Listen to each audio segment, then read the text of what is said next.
For too long, we've been handed a picture of God that looks something like this.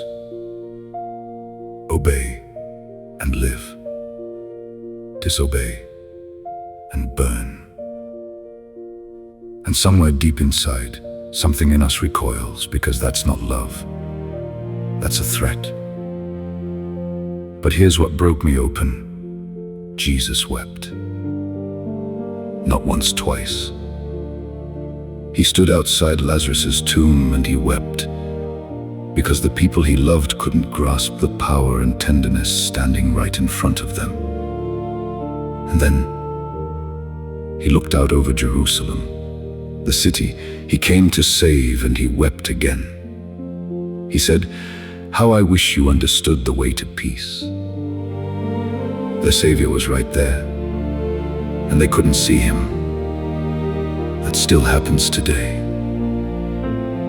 We've painted God as a punisher, an abuser, someone who designed a system where you can't escape the consequences of crossing him. But friends, that is not the Father Jesus revealed. That picture didn't come from heaven. We put it there. We took our own violence, our rage, our need for blood, and we placed it on God. Then we called it theology. The cross tells a different story. We rejected Jesus, we ridiculed him, abandoned him, tortured him, and executed him. We did that, not God. God didn't need that death. We needed it. To see what sin actually does, and to see what love actually looks like in response.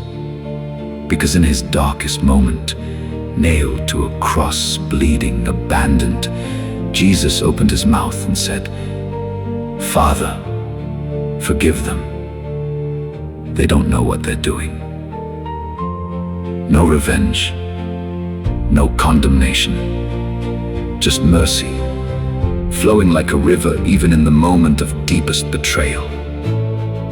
That is the heart of God. Not a deity who threatens and coerces, but a Father who weeps when we can't receive his love, who visits us in person and forgives us even as we're killing him. It's time we stopped blaming God for the darkness in this world and started receiving the gift Jesus actually came to give us. The knowledge that God is unconditionally merciful, relentlessly compassionate, and wildly in love with broken people. He's not the abuser. He's the one weeping at the door saying, "I just want you to know the way to peace." And the door is still open.